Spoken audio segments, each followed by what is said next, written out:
नमस्कार साथियों, स्वागत है आप सभी का अपने YouTube channel time with Gautam में। दोस्तों, आज का जो आपका टॉपिक है वो टॉपिक है सिंधु घाटी सभ्यता, जिसमें हमने एक क्लास आपकी हो चुकी है और उस क्लास में हमने समझा कि सिंधु घाटी सभ्यता क्या है और उसके बारे में जो भी महत्वपूर्ण फैक्ट थे उनको हमने समझा था। और आज आपकी सेकंड क्लास है जिसमें हम देखते हैं कि सिंधु घाटी सभ्यता के जो भी 7 प्रमुख नगर थे उनके बारे में हम चर्चा करते हैं, जिसमें से हमने कल एक नगर पर चर्चा कर ली थी, वो था आपका क्या, हड़प्पा।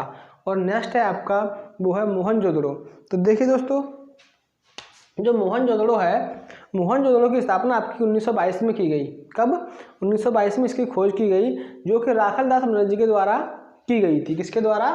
राखलदास बनर्जी के द्वारा इसकी खोज की गई थी। कब? 1922 के द्वारा। और उस समय जो उत्खननकर्ता का कार्य दिया था, जिन्होंने, जो मेन व्यक्ति थे, वो कौन थे आपके? John Marshall.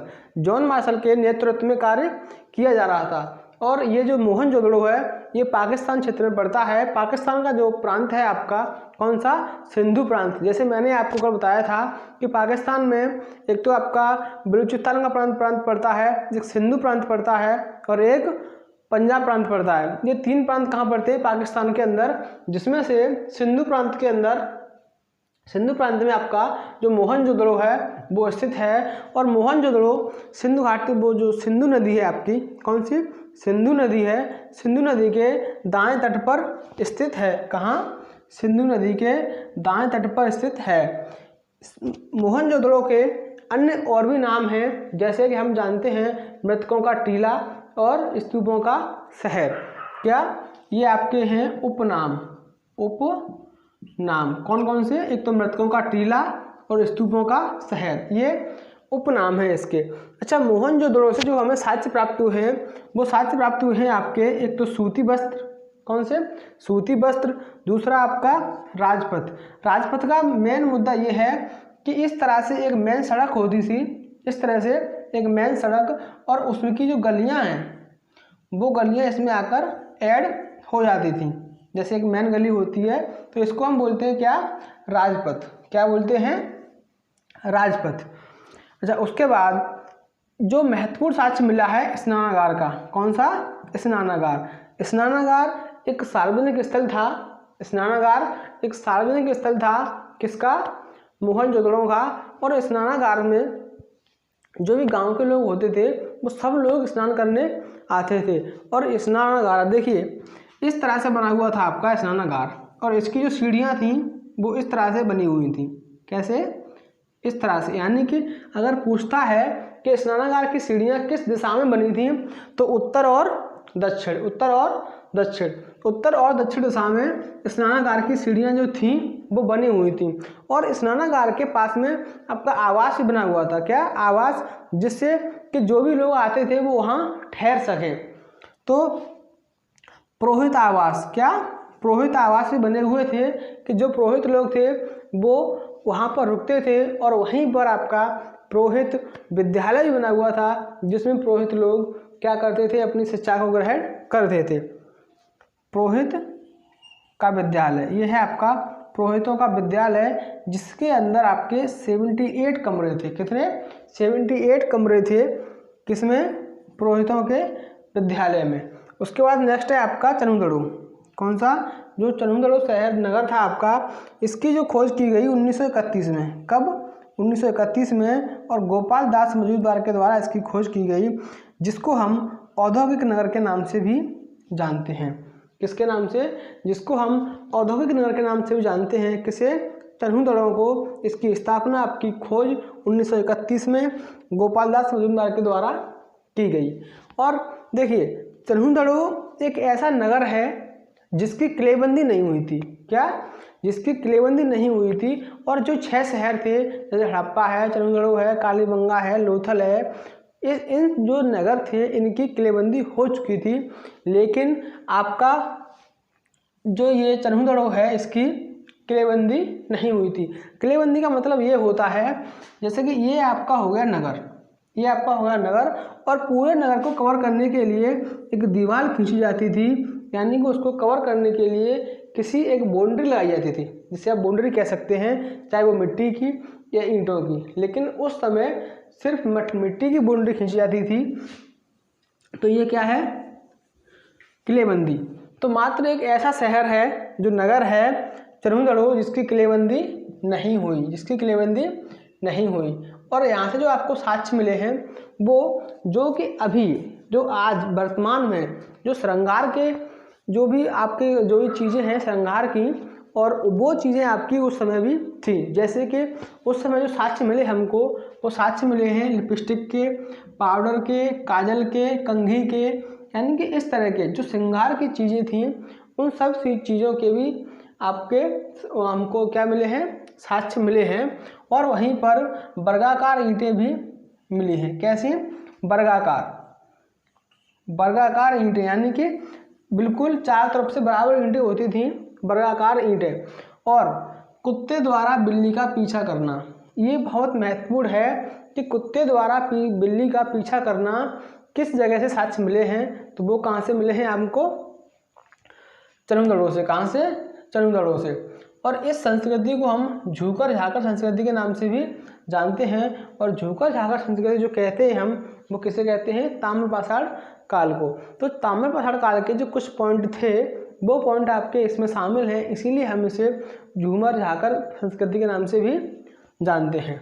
उसके बाद नेक्स्ट है आपका कौन सा, लोथल। लोथल जो गुजरात में पड़ता है, कहाँ, लोथल पड़ता है आपका गुजरात के अंदर।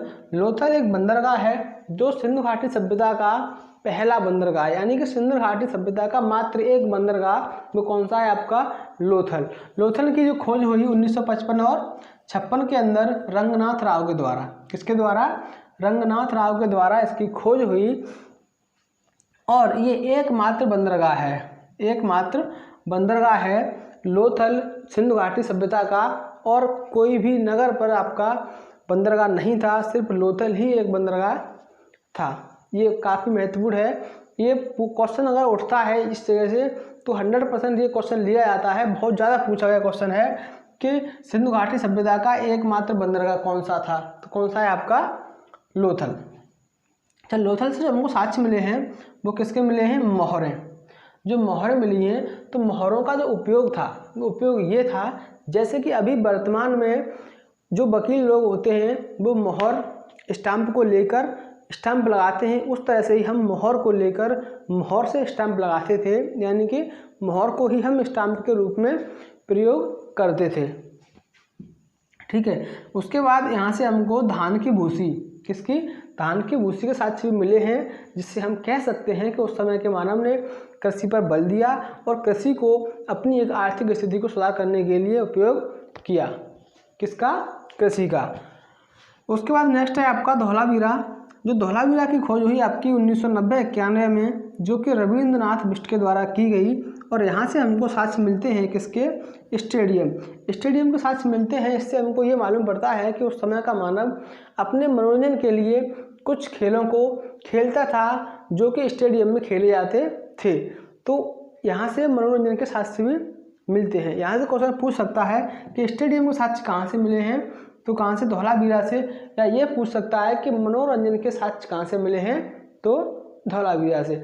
मनोरंजन के साक्ष्य का मतलब यही है कि हाँ, वो लोग जो भी गेम खेलते थे वो कहाँ खेलते थे, स्टेडियम के अंदर। और स्टेडियम के साक्ष्य हमको कहाँ से मिले हैं, धौलावीरा से। और यहाँ से हमको तालाब और जलाशय, क्या, तालाब और जलाशय के साक्ष्य भी मिले हैं। और साइन बोर्ड के साक्ष्य मिले हैं। साइन बोर्ड क्या है, ये शिक्षा से संबंधित है। जैसे कि अभी वर्तमान में जो कक्षा 1 और कच्चे 1 बच्चे, पक्के 1 के जो बच्चे कॉलेज जाते हैं, पढ़ने जाते हैं, तो उनको एक पट्टी दी जाती है, पट्टी दी जाती थी पहले। अब तो खैर मॉडर्न ज़माना है तो मोबाइल से सब काम चल रहा है। तो उस समय एक पट्टी दी जाती थी, पट्टी और खड्डी, जिससे वो लिखते थे। तो उस समय जो साइन बोर्ड का उपयोग होता था, जिसे हम कह सकते हैं पट्टी। ठीक है, क्या, पट्टी के रूप में साइन बोर्ड का प्रयोग करते थे। नेक्स्ट है आपका कालीबंगा। कौन सा है, कालीबंगा। कालीबंगा की जो खोज हुई आपकी 1953 के अंदर। कालीबंगा की जो खोज हुई आपकी 1953 के अंदर बीबी लाल और बीके थापर के द्वारा। किसके द्वारा, बीबी लाल और बीके थापर के द्वारा कालीबंगा की खोज की गई, जो कि कहाँ पड़ता है? राजस्थान के अंदर। कालीबंगा कहाँ पड़ता है? राजस्थान में। ये पूछ लेता है कौन सा नगर कहाँ स्थित था या वर्तमान में किस राज्य में स्थित है। अच्छा, उसके बाद जो कालीबंगा है ये घग्गर नदी के तट पर स्थित है। कहाँ? घग्गर नदी के तट पर। और यहाँ से जो हमको साक्ष्य मिले हैं तो प्रमुख साक्ष्य हैं वो एक तो चूड़ियों के साक्ष्य। किसके? चूड़ियों के साक्ष्य, जुते हुए खेत के साक्ष्य, चबूतरों के साक्ष्य और हवन कुंड। यानी कि उस समय का मानव आर्थिक स्थिति के रूप में अपनी अच्छी करने के लिए उसने कुछ कार्यों को स्टार्ट किया जिसमें वो चूड़ियाँ बनाता था और कृषि करने के लिए उसने हल का प्रयोग किया था। तो जुते हुए जो साक्ष्य हैं, जो जुते हुए खेत के साक्ष्य हैं वो कहाँ से मिले हैं हमको? कालीबंगा से। और हवन कुंड, किसके? हवन कुंड से। हवन कुंड से ये अंदाज़ा लगा सकते हैं आप लोग साइंटिफिक तरीके से कि उस समय का मानव भगवान या भगवान पर भी आस्था रखता था। किस पर? भगवान पर भी भरोसा रखता था कि ये न होकर ये भी हो सकता है। तो भगवान की आराधना में भी उस समय के लोग लीन थे। तो इसलिए वो लोग मतलब जो भी उनके दोष भाव थे उनको छुड़ाने के लिए वो हवन का उपयोग करते थे, यानी कि हवन को करवाते थे। उसके बाद नेक्स्ट है आपका कौन सा? बनावली।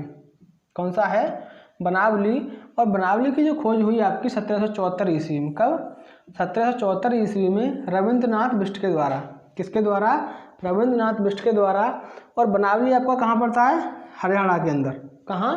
वर्तमान में हरियाणा के अंदर बनावली स्थित है, जिसकी खोज 1974 में किसके द्वारा? रविंद्रनाथ बिष्ट के द्वारा की गई। और यहाँ से हमको जो साक्ष्य मिले हैं वो साक्ष्य मिलते हैं हल के साक्ष्य। किसके?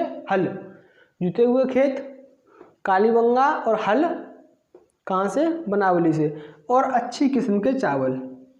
कैसे? अच्छी किस्म के चावल के साक्ष्य भी हमको यहाँ से मिले हैं। तो दोस्तों ये है आपकी आज की क्लास। इसमें देखिए महत्वपूर्ण पॉइंट ये हैं कि हल के साक्ष्य कहाँ से मिले हैं आपको याद रखना है। जुते हुए खेत के साक्ष्य कहाँ से मिले हैं आपको याद रखना है।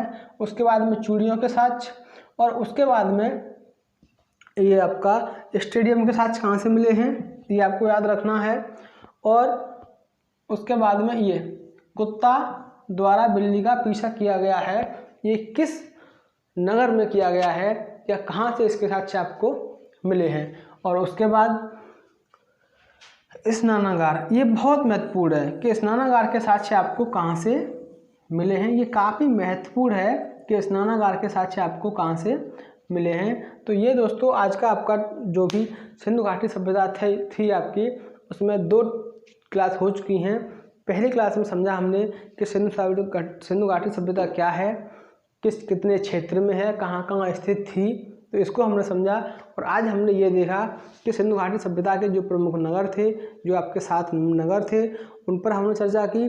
और नेक्स्ट क्लास में हम समझेंगे कि सिंधु घाटी सभ्यता की आर्थिक स्थिति, सामाजिक स्थिति क्या थी, नगर नियोजन क्या था, किस तरह का बर्ताव करते थे लोग, किस तरह से अपना जीवन यापन कर रहे थे लोग, और किस तरह से हड़प्पा सभ्यता का यानी कि सिंधु घाटी सभ्यता का पतन हुआ। इस चीज़ पर हम कल नेक्स्ट वीडियो में चर्चा करते हैं। तो ठीक है दोस्तों, मिलते हैं नेक्स्ट क्लास में। सभी लोग, सभी भाई वीडियो को लाइक करें, चैनल को सब्सक्राइब करें और शेयर करें। आपका परिवार है, आपको बढ़ाना है, जैसे भी जो भी लोग हैं शेयर करना ना भूलें और वीडियो को लाइक करना ना भूलें। All the best, thank you so much. मिलते हैं नेक्स्ट क्लास में।